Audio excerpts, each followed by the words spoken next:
the world, and now universes of Dragon Ball are filled with insanely powerful beings, and somewhere near the top of the power charts are our favorite Saiyans and Earth's loudest defenders, Goku and Vegeta.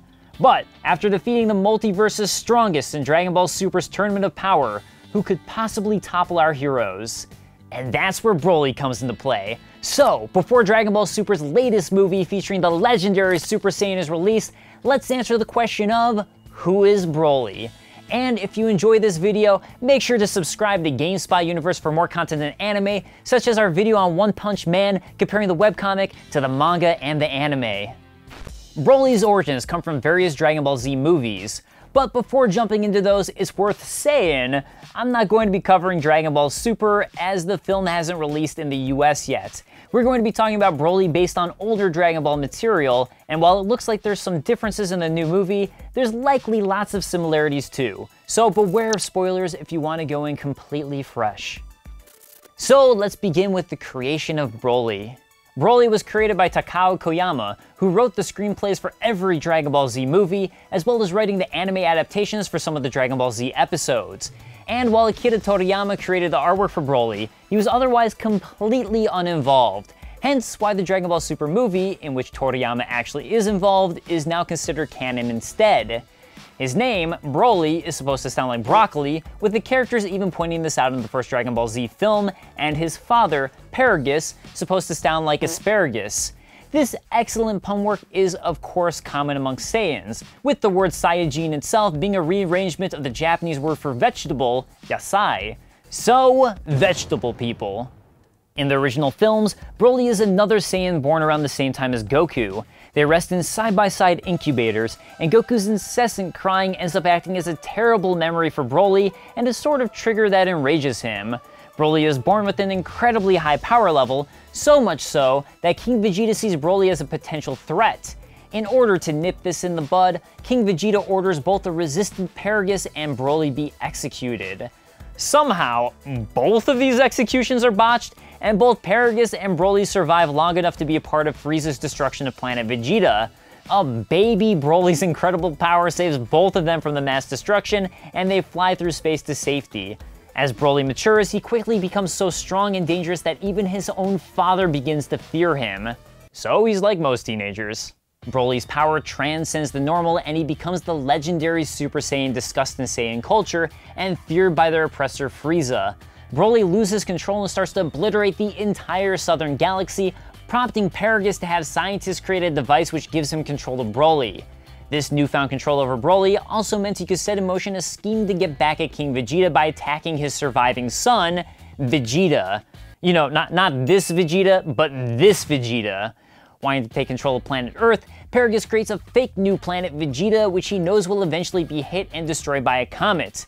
With incredible ease, Paragus tricks an eager Vegeta into joining him at the planet with a fake army he's assembled, all presumably to be under Vegeta's rule. Yeah, Vegeta's not very bright in the first Broly film. Paragus' plans are foiled, however, when King Kai sends Goku to New Vegeta in order to stop Broly, having seen the devastation that occurred in the southern galaxy. Goku's appearance triggers the latent rage in Broly, who somehow still remembers Goku's crying as a baby and holds it against him, and Broly becomes so infuriated, he's able to completely break through Paragus' mind control device and once again becomes the legendary Super Saiyan. Broly shows himself to be absolutely remorseless and enjoys the suffering of others. For absolutely no reason other than for the thrill of it, he destroys the planet of a working race of aliens who'd been enslaved by Paragus and praying to one day return home.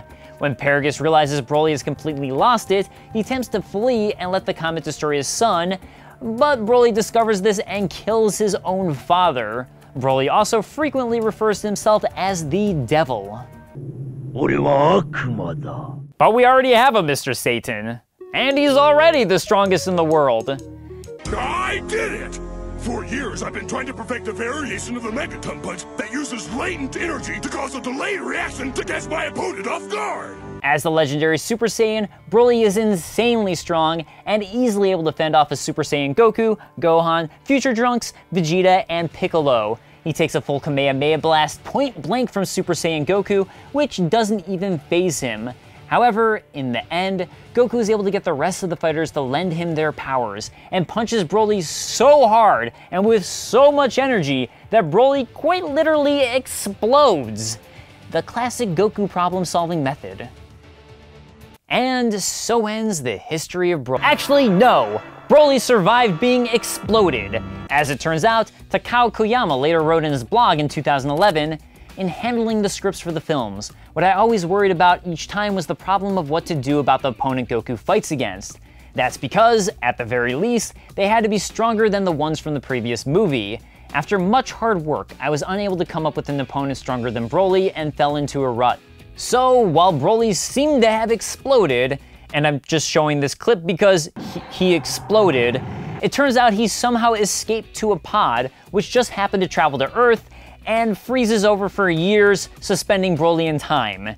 He's on ice long enough that the next ones to happen upon Broly 7 years later in yet another Dragon Ball Z movie, Broly Second Coming, are Goten, Trunks, and Videl." The movie takes a much more comedic tone, however, with Broly constantly chasing around Goten and Trunks, as Goten regularly fails to summon Shenron to help them fight Broly. In the end, though, they finally succeed.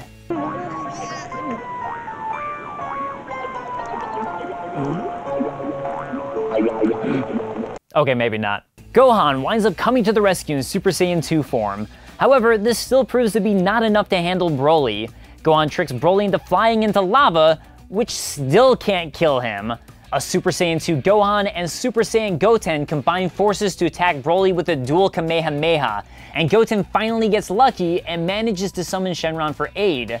The Eternal Dragon briefly brings Goku back, and a Super Saiyan Goku adds his own Kamehameha to the mix, and a full-power Goku family Kamehameha finally, once and for all, rips a hole through Broly, absolutely obliterating him and exploding him into nothingness. And finally, Broly dies for real. Just kidding! He appears in the third movie, Bio Broly, where he actually did die for real. Well, that's unexpected. Instead, a fragment of Broly's blood is used to genetically engineer a new Broly in this film. Goten and Trunks discover this and attempt to destroy him in his holding tank before he wakes up. Broly senses the threat, breaks out, and is covered in bio-liquid which deforms him into this. The deformed Bio Broly is still ridiculously powerful, easily able to fight off Android 18, a Super Saiyan Goten and Trunks, and Krillin. As they can't win, Trunks tricks Bio Broly into getting coated with an eroding bio-liquid that had destroyed everything else it touched. While Broly at first seems defeated, he fuses with the bio-liquid and turns into a giant! However, this is all over seawater, which turns the bio-liquid and Broly to stone. Trunks and Goten turn Super Saiyan and perform a dual Kamehameha to explode the solidified Bio Broly for a third time in his exploded career, and finally stop him once and for all. And he really did die. No more fake outs. As for how strong Broly is, it's hard to say as his power level seems to increase with each movie. According to a 2006 interview for Dragon Box the Movie's Dragon Book, translated by Kazenshu.com, Takao Koyama states that, even including the TV anime, nobody exists in the world who's stronger than Broly. There's absolutely no way Goku would be able to win against someone like Broly if he used more orthodox methods. I'm not sure if that properly takes into account Super Saiyan Form 3, and of course Super Saiyan God and Super Saiyan Blue didn't exist back then. Japan actually did see a modern Broly in a 4D cinema ride which released at Universal Studios Japan in 2017, Dragon Ball Z Super Budokai Tenkaichi. In this short film, Broly attains a new form, Broly God, and as it's a theme park ride, Goku calls on the audience to help lend their powers so they can defeat Broly together. But none of that's canon, so forget everything I said. We do see Goku face off against Saiyans from another universe in the current final arc of Dragon Ball Super, which the movie will be a follow-up of. One of these, Kale, is frequently believed to be an alternate universe version of Broly, as they look so similar when enraged and are both so incredibly powerful. So, are you looking forward to the upcoming Dragon Ball Super movie? And what are your thoughts on Broly? He's actually pretty hotly contested with people either loving him or hating him, so I'd love to know your thoughts in the comments down below. Thanks so much for watching, I'm Dave Klein, and I'll see you next time. Peace.